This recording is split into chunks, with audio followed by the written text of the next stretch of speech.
Hollow Knight is a game that has a lot of bosses, but I'm sure if you clicked on this video you knew that already. This is a game that I just recently played for the first time and I became completely addicted. I sunk over 100 hours into the game, completing literally every single thing it had to offer.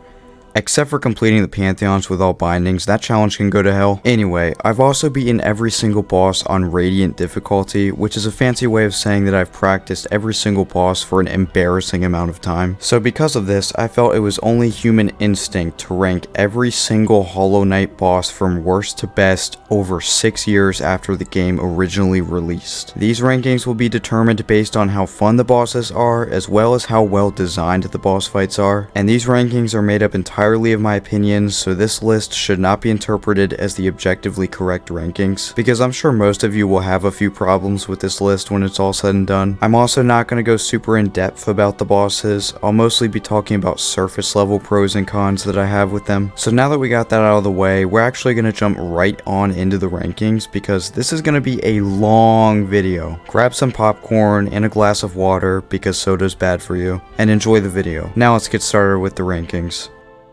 Coming in at last place, at number 46, I chose the massive Moss Charger. Now I'm not going to talk about this thing for long because this boss doesn't even deserve the attention, but basically this boss has two moves. He hides in the grass and leaps out, or he hides in the grass and rushes towards you. It truly is a pathetic boss fight. You might say this is a mini boss, but in this video, any boss that's in the Hall of Gods will be counted as a boss, meaning the massive Moss Charger is indeed a Hollow Knight boss. It's just the worst one out of them all. At number 45, I chose the Gruz Mother. Now, maybe this ranking is a little bit harsh. There's nothing terrible about this boss, but there are normal enemies that are harder to take down than this thing. It's just a massive bee thingy that floats around and occasionally rushes at you or zigzags up and down the arena. And yes, I understand this boss is kind of like a combat tutorial for future bosses.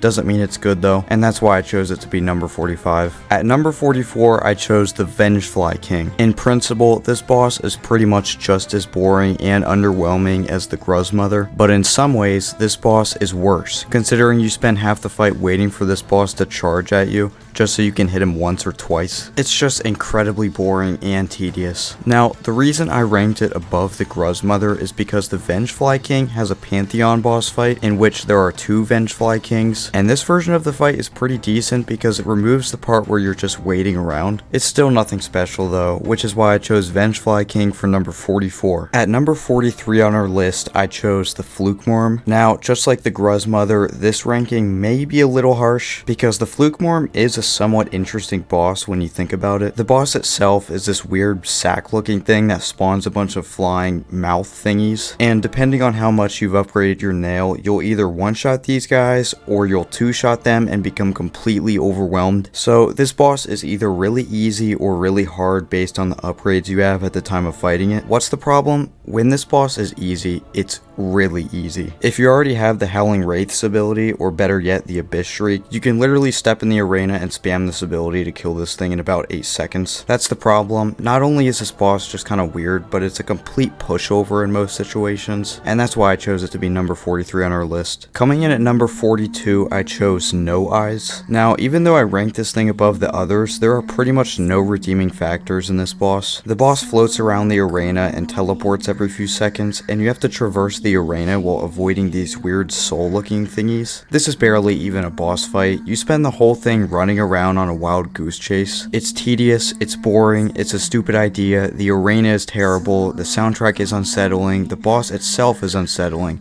and I don't like it. And that's why I chose No Eyes to be number 42 on the list. At number 41, I chose one of my personal most hated bosses, and that's Uumuu. Now, I'm going to be as nice as possible to this boss. This boss is a disappointment to its entire family, but let's be fair and list off the positives in this fight. Positive number 1, in the base game you get to fight this boss with the help of Coral. Positive number 2, let's move on to the negatives. Even though Coral is a cool character, the fact is all you do in this boss is run around in circles until he feels like attacking the boss. It's incredibly boring. And here's another thing I need to mention, the boss arena is horrible. I mean horrendously bad, and the Pantheon version of this fight might be worse honestly. Instead of waiting for coral to attack, you instead need to wait for these jellyfish things to spawn, and then you have to pull off a miraculous stunt to get this jellyfish to hit the boss without hitting yourself with it. It sucks. It's a genuinely terrible boss fight. I wish I could rank this boss even higher, but I'm trying to be as objective as possible. But anyway, let's move on to number 40. At number 40, I chose Elder Hu. Not gonna lie, this boss is kind of a mess. The boss floats around the arena and sends these orange hammer thingies down towards the player. It's a solid idea. The problem is the execution. If you fight this boss with the Shade Cloak, it's basically a free win. With the Shade Cloak, you can dash right through the attacks regardless of where they are positioned, and the boss gives you enough time to recharge your Shade Cloak after every dash. They could have easily fixed this by making the attacks faster, that way the Shade Cloak wouldn't be able to recover in time, but sadly this boss remains a pushover, and that's why I chose it to be number 40 on the list. At number 39, I chose the Brooding Mawlek, and honestly this boss isn't too bad. One cool thing about it is that this boss can be beaten pretty much at the start of the game, if you're good enough to beat it without any upgrades, that is. It's also just a very simple yet decent boss, nothing really too bad about it. The only complaint I have is the way it pins the player down into a corner at all times. It makes it seem like a really nerve-wracking and stressful boss because you could get hit as a result of moving a centimeter to the right. That's the main reason I don't really enjoy fighting this boss, and it's also why I chose it to be number 39 on the list. At number 38, I chose Marmu. This boss literally just spins around and dashes at you. I wouldn't even call it an attack because the whole fight is based around contact damage. It's not a terrible boss fight though, it's kind of a neat idea and the boss is entertaining enough. But there's one major problem: the boss will almost never hit you if you stand still in the middle of the arena. Once the player figures this out, the difficulty completely disappears. I mean, it was never the most difficult fight ever, but you get what I'm saying. And that's why I chose it to be number 38 on the list. At number 37, I chose False Knight. This is one of the easiest bosses in the game, but I don't think it's bad at all. First off, I really like that the game gives you the option to run away from this boss. Around a third into the fight, a crack in the wall will open up, allowing you to escape. Even though this boss is a cakewalk, I like that little detail. And as for the rest of the boss, it's just a solid introduction to the game. It's a little bit on the simple side, but I guess that's to be expected. Overall, nothing bad about this boss, but it just becomes way too easy after fighting it for the first time, which in return makes the fight seem like a waste of time. It's a decent design, but not a boss worth caring too much about, and that's why I chose it to be number 37 on the list. At number 36, I chose the Crystal Guardian. This boss is pretty solid. It's a decent concept and a decent execution. The boss jumps around while firing crystal beams. It's not too difficult, but not painfully easy either. I think this is the definition of an average Hollow Knight boss. It's a decent design and it's decently entertaining, and that's why I chose it to be number 36 on the list. At number 35, I chose Xero. This is a fine boss. It's another very average fight. The boss uses what I assume to be throwing knives, but one thing I don't like is how they go back to the boss after being thrown, sort of like a boomerang. They get in the way of the boss itself, and it just always gets me, but I'm not sure if that's really a problem with the boss itself. And that's why I chose Xero for number 35. And coming in at number 34, I chose one of the most hated bosses in the entire game, and that's Markoth. Markoth is hated for two reasons. One, his appearance in Pantheon 5. Two, his Radiant boss fight. While I can't judge the whole boss for those two versions entirely, I do agree that those boss fights were not designed very well. Personally though, I beat Pantheon 5 on my 7th attempt and never died on Markoth during those runs. The reason people think Markoth in Pantheon 5 is so hard is because the arena gets changed for the worse, but the boss still only does one mask of damage, so I don't think it's too bad. And as for the Radiant version of Markoth, this version took me around 50 attempts. This version was pretty brutal, honestly. But talking about the normal versions of this fight, I think they can be pretty fun. Even though I said earlier that the Brooding Mawlek boss is stressful, I love the way Markoth creates panic by constantly spawning spears. So while I agree that this boss can be very annoying, and I understand the complaints, I personally don't hate this boss. And I think in the grand scheme of things, this boss could have been better, but I don't think it's the worst thing ever made. I think this might be the spiciest take of of the video so far, but oh well, gotta make it interesting. But anyway, that's why I chose Markoth for number 34. At number 33, I chose Soul Warrior. This is a really confusing boss to rank. First off, Soul Warrior is an incredibly predictable boss. He teleports around the arena doing different slashes with his nail, which sounds horrifying, but you're given more than enough time to react. However, even though I think this boss is pretty easy, it's actually pretty fun. Perfectly countering every move he does, it's honestly just a great feeling. Even though this boss is kinda just a build up to a better boss, I really do like it. It's not the most breathtaking boss ever, but it's pretty entertaining, and that's why I chose it to be number 33. At number 32, I chose Galien. I feel like I've always sort of underrated this boss. It's a little on the short side, but it's pretty fun having to avoid all of these buzzsaw thingies. He attacks you with these circular buzzsaw thingies, and you have to dodge them while doing damage at the same time. It's not bad at all. I think it's pretty entertaining. There's just not a whole lot else to be said for this boss, but anyway, that's why I chose it for number 32. At number 31, I chose the Collector. The Collector is a very interesting character, but as for the boss fight, it's a different kind of interesting. He basically just hops around and occasionally jumps above the screen to throw enemies at you from above. It's definitely a very unique boss fight. I wouldn't say it's as entertaining as the Soul Master fight, but I like what they were going for with this one in terms of design, so I'll give it a slight edge over the others. It's just a little bit strange, but hey, I guess that was the intention, and that's why I chose the Collector for number 31. At number 30, I chose the God Tamer. I feel like this might be a little harsh, but this is the kind of multitasking that I don't like in boss fights. I just don't like how the two enemies in this boss fight are completely different from one another, both in size and in moveset. However, putting my personal feelings aside, while I don't think this boss is that fun, Team Cherry definitely put a lot of thought into this boss. This one just isn't my cup of tea. I just don't enjoy fighting it, but I can't say it's objectively bad just because I don't enjoy it, like I said. But anyway, that's why I ranked this boss so high, and that's also why I chose the God Tamer for number 30. At number 29, I chose Winged Nosk. Now, this might be a very generous spot for this boss, but I think it's really fun aside from one issue that holds it back. That issue being the hitbox. It's bad. It's just really bad. I don't know the exact hitbox, but you'll notice it as soon as this boss hits you once. But outside of that, this boss is really simple but fun. Think of it as the Vengefly King, except on steroids. Oh, and also with less time spent waiting around. But anyway, I think this boss is above average, and that's why I chose it for number 29. Coming in at number 28, I chose Traitor Lord. Traitor Lord is an interesting boss to rank. On one hand, it's one of the most simplistic bosses in the entire game. It basically has two main moves and two other moves that it uses less often. The two main moves are charging straight at the player and diving at the player from above. So it's a pretty simple boss, especially for the area of the game it's fought in. But the cool thing about this boss is it makes up for the simplistic moveset by doing twice the damage as a normal boss. So even though it's really easy to nail down the attack methods, this boss can be unforgiving. It's still not a super difficult boss in my opinion, but I'm glad it does 2 times damage now, or else the boss would still be a joke. But anyway, I think this is a slightly above average boss, and I have it at number 28. At number 27, I chose Nosk. Yep, I think the original Nosk is slightly better than the winged one. Even though I like both boss fights, they both have one major issue. With the winged Nosk, it was the hitbox. For this Nosk, it's the ability to cheese the boss fight. The arena is set up in a way where the middle is higher than the corners. This is fine and all, but you can hide alongside the corners of the middle platform and avoid Nosk as he crawls directly past you. The best thing about Nosk isn't even the boss itself, but it's the build up to the fight where you get lured in by a clone of yourself. It's one of the most iconic moments in Hollow Knight. While I recognize the problems with the Nosk fight, it's hard to deny how unforgettable it is. And that's why I chose Nosk for number 27. At number 26, I chose the Oblobbles. I understand this boss might just seem like a game of laser tag, but I think this boss is a really fun challenge. So there's these two balls, right? And these two balls start squirting things at you. Okay, that was probably the worst thing I've ever said on YouTube, but you get what I'm saying. Once you defeat one of them, the other one squirts stuff at you twice as fast, which also sounds kind of weird. So that's basically it. A really simple boss, but I think it can be addicting, and that's why I chose it to be number 26. At number 25, I chose Gorb. Am I the only one that likes Gorb? Not only is the character himself funny, but the boss fight is enjoyable too. He basically just spawns this circle of nails, and you have to avoid them. This boss also has 3 3 stages, each stage increasing the amount of nails he fires. This is a pretty good boss. Originally I thought it was stupid, but I really do enjoy fighting this guy, which is why I chose it to be number 25. And at number 24 I chose Hornet Protector. If you haven't noticed already, we're starting to get to the bosses that are actually pretty fun, and Hornet Protector is no exception. There are 2 Hornet battles in the game, and Hornet Protector is the first one you'll encounter. Hornet's moveset is what makes this boss so fun. She'll dash at you, jump around, throw her nail, and also do some weird anime move for some reason. And for a new player just starting the game, the player may have some trouble with this boss. It's pretty much a cakewalk after you nail down the moveset, but it does provide a decent challenge for new players. So not only is this a fun boss fight, but a well-designed boss with a good amount of difficulty, and that's why I chose it for number 24. At number 23, I chose the Broken Vessel. The Broken Vessel is one of the most iconic bosses in the game, and it's for good reason. Not only does this boss have an incredible design and a great concept, but the soundtrack is top tier. And as for the boss itself, it's great except for a few issues. There's a few ways to cheese this boss fight pretty hard, like using the Defender's Crest charm to basically neuter those pesky ghosts that spawn, or using a spell build and flat out obliterating the boss with the Shade Soul ability. That's the problem. It's still a very fun boss, but just a little bit broken.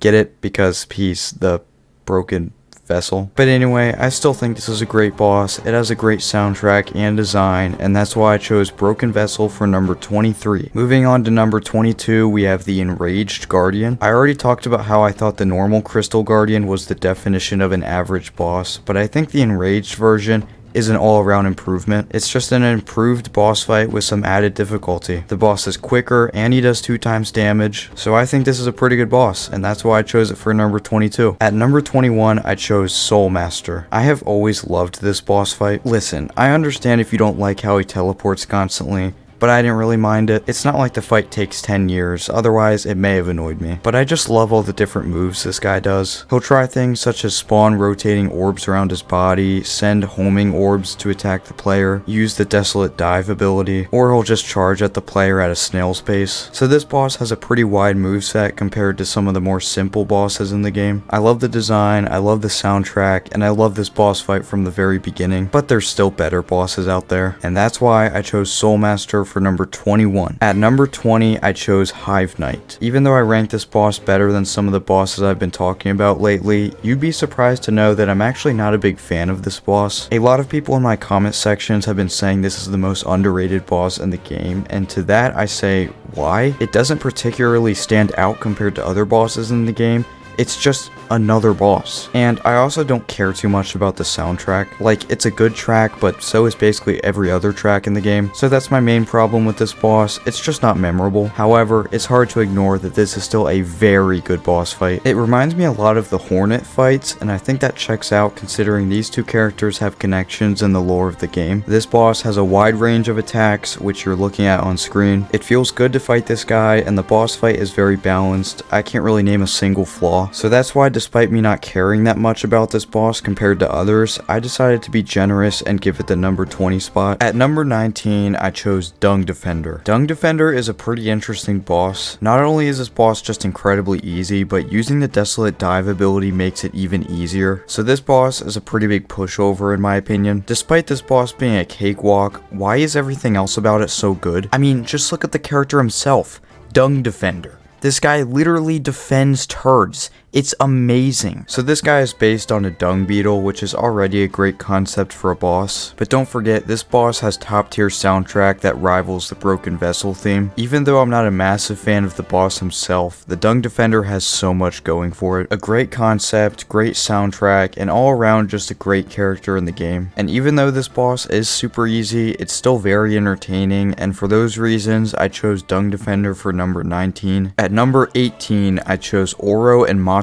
Looking back at my script, and I'm now wondering if this boss really deserves this spot, because there are a few things I dislike about it. First off, it almost feels like the bosses are constantly pinning you against the wall throughout the entire fight, which is pretty nerve-wracking. And also, I don't know why this fight starts with only one of them, and then the second one arrives later. It seems like a waste of time. But other than that, this is a solid boss with a good amount of difficulty. This is one of those bosses where you have to multitask, but it's not too bad because they almost have the same moveset. set. So while there are a few nitpicks I have about this boss, I still like it and I think it's well designed, and that's why I chose it to be number 18. At number 17, I chose the White Defender. This guy is pretty much the same as the Dung Defender, except he's a white guy this time. So as you could have guessed, this is an upgrade to the Dung Defender, but I don't think it's an amazing upgrade. It's a better boss fight with more difficulty, which is good, but I don't like the soundtrack as much. Overall, the boss fight is better, but that's pretty much all I have to say about this guy, and that's why I chose him for number 17. At number 16, I chose the Lost Kin. I used to think this was just the Broken Vessel, but with one less move, but I've grown to really appreciate this boss. The one move he lost wasn't even a good move, and it was easily cheesable, but basically picture the Lost Kin as the Broken Vessel, except a lot faster. It's just a great fight for all the same reasons as the Broken Vessel. The reason this upgraded form of the Broken Vessel is so good is because it's not nearly as easy to cheese, and it's all around an incredibly fun boss to fight, and that's why I chose the Lost Kin for number 16. And coming in at number 15, I chose the Troupe Master Grimm. This boss fight is supposedly inspired by Dracula from Castlevania, but I can't confirm that since I'm pretty bad at Castlevania and can't get to Dracula. Anyway, regardless, this boss fight is awesome. The fight is honestly more like a dance. There's so many different moves that I'm not even gonna bother to go over them since you're seeing them on screen anyway. Perfectly countering every attack is awesome though, and I think that's one of the reasons this boss is a fan favorite. Not only that, but the soundtrack is pretty unique too, and in a good way. There's really not much to dislike about this boss. A great challenge, a great design, and a great time, and that's why I chose Troupe Master Grimm for number 15. At number 14, I chose a super underrated boss, and that's Soul Tyrant. There's really nothing else to say about this boss other than it's Soul Master, except way more enjoyable. It has all the same moves, but they are either faster or harder to avoid, or both. This is an example of an upgraded boss done right. It's not an extremely difficult boss fight, but I do appreciate the challenge it brings compared to Soul Master. This boss isn't for everyone, but it's one of my personal favorites, and that's why I chose Soul Tyrant for number 14. At number 13, I chose Failed Champion. Speaking of upgrading bosses the right way, this boss went from forgettable pushover to ridiculous nightmare. Jokes aside, the Failed Champion is quite literally the perfect upgrade to False Knight. From what I can tell, he has all the same moves, but the speed is practically bumped up 10 times. And if that wasn't enough, the boss also does 2 times damage. It's an insane boss, yet an insanely fun boss. This is normally the part where I list off some things I dislike about the boss, but honestly I can't. There is pretty much nothing wrong with this boss. It's just fantastic, and that's why I chose it to be number 13. At number 12, I chose Paintmaster Sheo, and before I start, I just realized that my script says Paintmaster Sheo, so I guess I'll be calling him that for the rest of the video. Anyway, Paintmaster Sheo is another boss that deserves a lot more respect. There was so much love thrown into this boss, and my favorite part is being able to predict his moves by the color of his paintbrush. That's like Red Dead 2 levels of detail right there, and that's just the surface of what truly is a great boss. If there was one downside to this boss, I would say that it isn't very long, but hey, it's fun while it lasts. This boss might be kind of challenging on your first couple attempts, but it'll probably seem like a breeze at the end. But I guess that's with almost every boss. This boss is a great concept and a great execution of said concept. I love how they turned a docile painter into a great boss with a great design, and for those reasons I chose Paintmaster Sheo for number 12. And just falling short of the top 10, I chose the Watcher Knights. I'm sure a lot of you are virtually punching me in the face for ranking the Watcher Knights right here, but honestly I don't understand the hate for this boss. But let's be fair and list off some flaws I have with the fight. The normal slash attack is honestly annoying, and if you think that's just a skill issue, I'll have you know that I actually beat this boss on my first ever try. And another flaw I have is this fight doesn't have original soundtrack. Why not? Why does this boss have to share soundtrack with the False Knight? The False Knight theme isn't even good either. And whoops, would you look at that? I can't think of any other flaws I have. This boss fight is amazing. I love the multitasking, I love the satisfaction of hitting 2 enemies with 1 Shade Soul, and I especially love narrowly avoiding every single attack. So there might be some nitpicky problems I have with this boss, but it's just so damn fun to fight, and that's why I chose the Watcher Knights for number 11.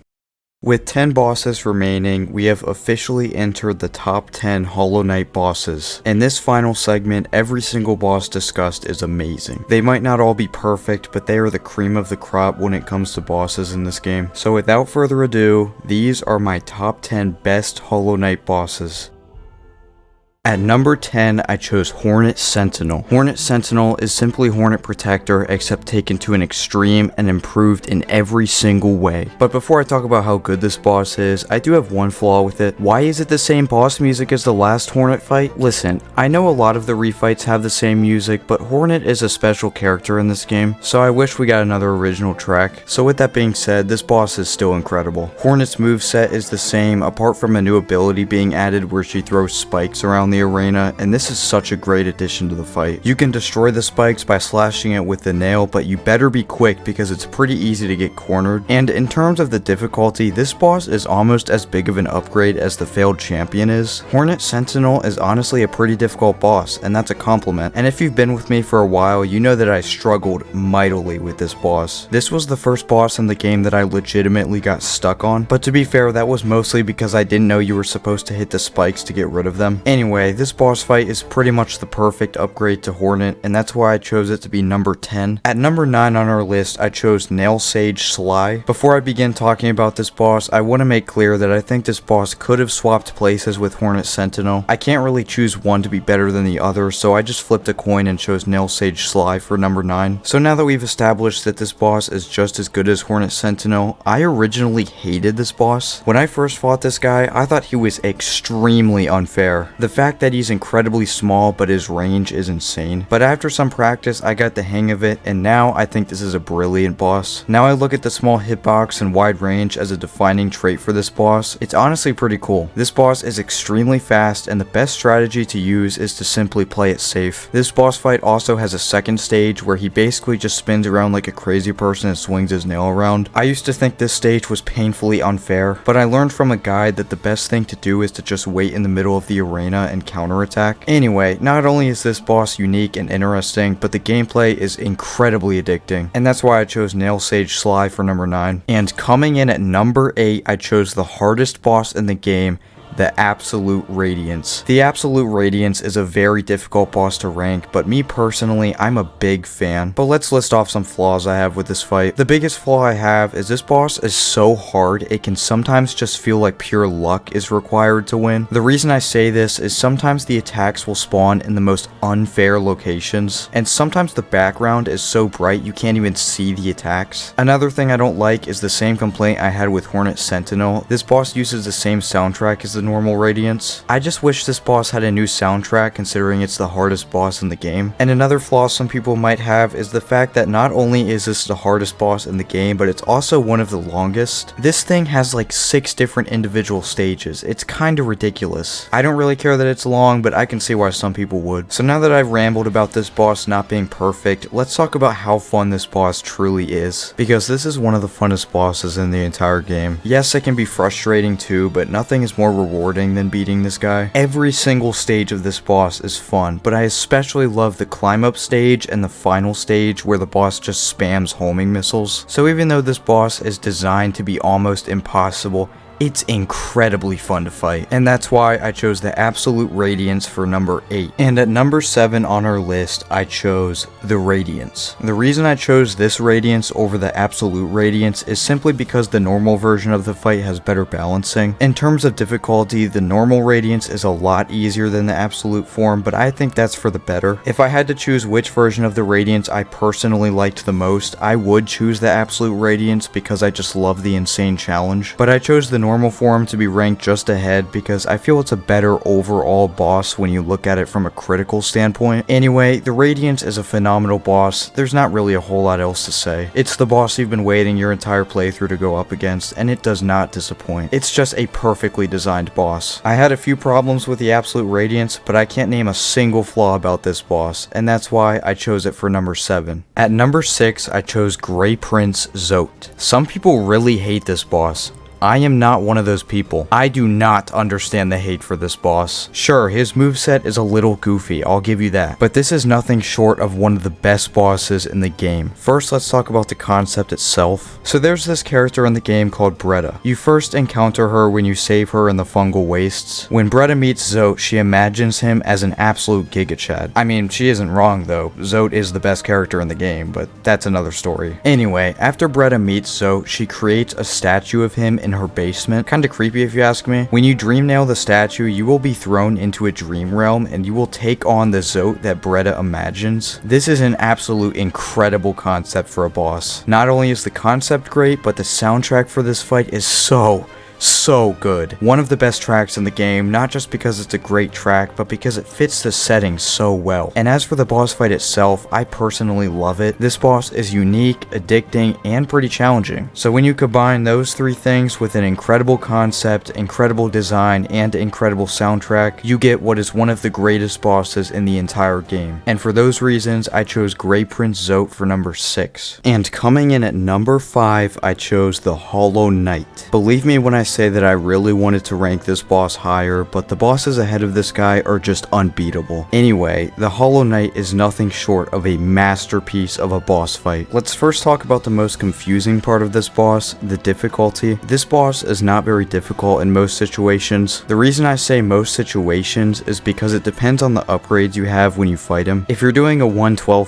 playthrough of this game, you'll absolutely wreck this guy. But if you're doing a 3-hour speedrun, this boss is going to put up a fight. So while this boss is generally pretty easy, I do like the difficulty changing depending on what point you are in your adventure. In terms of the boss fight itself, it might not seem so great on the surface, but if you pay attention, you'll notice a lot of amazing details. During the first couple phases, he'll attack you by swinging his sword or charging at you with it, basic attacks like that, but then, as you get further and further into the fight, the Radiance inside him starts gaining control, and this is where you'll notice a change in attacks. He starts attacking you less with his nail and more with the infection that lives within. This is a poetic visualization of the Radiance gaining control over the Hollow Knight. If you aren't caught up with the story of this game, basically the Hollow Knight is sealing the Radiance away inside his body, and the reason the player fights the Hollow Knight is either to replace the Hollow Knight or to kill the Radiance altogether. It depends on what ending you pursue. So this boss would be pretty average if not for the insane levels of detail and the incredible storytelling. But there's one more thing that makes this boss so special, and that thing is the soundtrack. I'm about to say it, this boss has my favorite soundtrack in the entire game. The whole track is simply masterful, but it really gets good towards the end. Around halfway through the fight, the Radiance starts to gain control, like I mentioned. Once this happens, you'll hear the music collapse and transition into an absolutely beautiful set of violins. At least I think that's what they are. I'm not a music expert, I just really like video game soundtrack, okay? With the combination of the poetic visual storytelling and the emotional soundtrack, this boss goes from another fun challenge to an unforgettable experience. Remember back when I was talking about Hive Knight and I said that it's not very memorable? The Hollow Knight is the complete opposite. The Hollow Knight is the most memorable boss in the entire game. The concept is amazing, the storytelling is amazing, the soundtrack is amazing.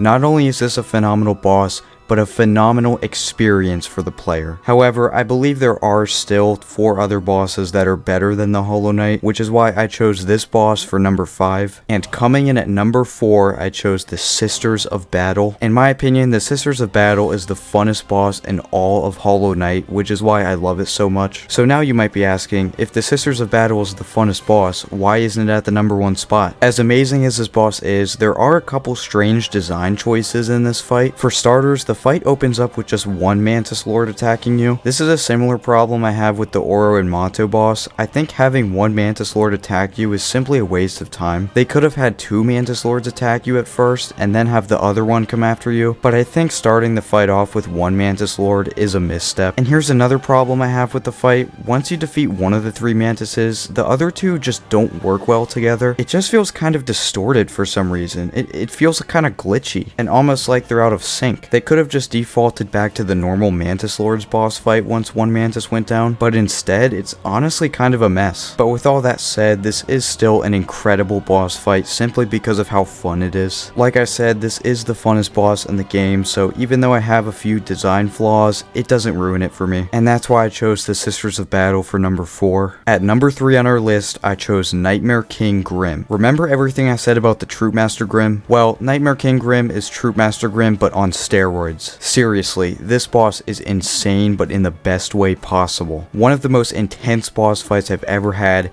Great reaction time is a necessity in this fight. This is the second hardest boss in the game in my opinion, right behind Absolute Radiance and right before the Pure Vessel. Let's talk about the moveset for a minute. Nightmare King Grimm has an even wider moveset than Troupe Master Grimm. One of the coolest things about this boss is that you can essentially choose 1 or 2 moves to focus on, and you can counterattack those moves while avoiding the moves you aren't comfortable countering. This feature creates so many different ways to fight this boss. And as you guessed it, this soundtrack is also amazing. It's not my favorite soundtrack in the world, but it's super unique and fits the intensity of the fight perfectly. Everything about Nightmare King Grimm is amazing. The design is amazing, the difficulty is amazing, the moveset is amazing, the soundtrack is amazing. It's just an amazing boss all around, and that's why I chose Nightmare King Grimm for number 3. And coming in at number 2, I chose the Pure Vessel. You might be surprised to see that I'm not ranking this boss at number 1, but I think there's still one more boss that slightly beats out this one. But let's not take away anything from this boss because it's simply incredible. This is the second funnest boss, right behind Sisters of Battle. This boss has a wide moveset and every single attack is fun to dodge and fun to counterattack. On top of this, the Pure Vessel is the third most difficult boss in the game in my opinion because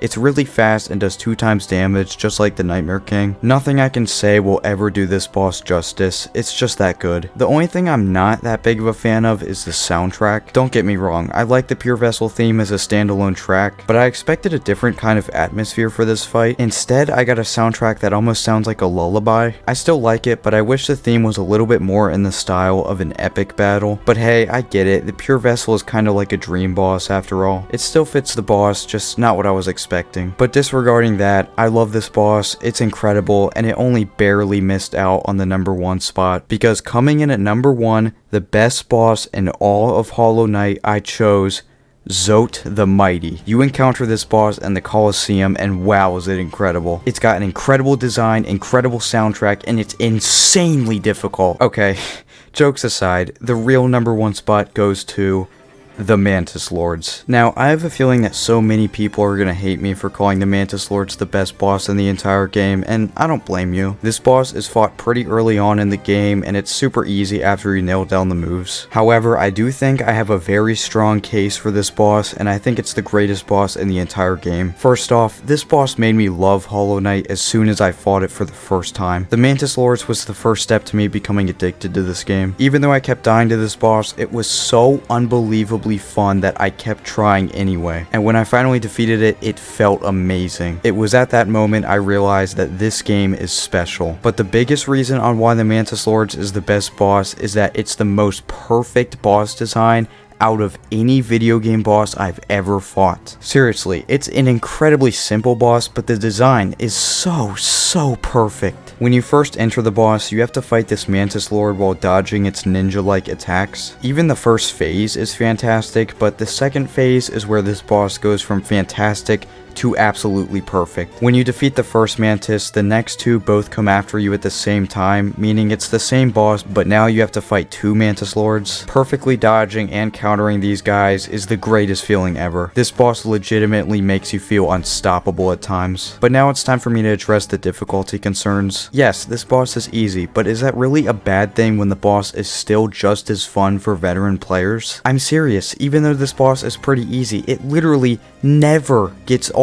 I could fight this boss 50 times in a row and still want to keep going. It's just that good. When you compare the Mantis Lords and the Sisters of Battle, the Sisters of Battle boss fight is definitely funner and more challenging. However, I think the Mantis Lords is overall a better boss fight because the Sisters of Battle has those previously mentioned design flaws, whereas the Mantis Lords has the best boss design in the entire game. I can understand why you would rank the Sisters of Battle ahead of the Mantis Lords, but for me, I just can't. The Mantis Lords is the most perfect video game boss I've ever seen. I can't stress that enough, guys. It's just absolutely perfect. So for all those reasons, I chose the Mantis Lords for the number 1 spot. And there it is, the hardest video I've ever made is finally done. This video took me ages to make, but it was a video I wanted to do so badly. I really hope you enjoyed this video because that's the main goal I had in mind while making this. Let me know down in the comments what you thought of this list. And also, let me know what the best and worst rankings were, as well as let me know which boss you would pick as the number 1 best boss in the game. But I'm very happy with how this video turned out, and I hope you are too. That's it for me. I hope you enjoyed, and as always, have a good rest of your day. Thank you guys so much for watching.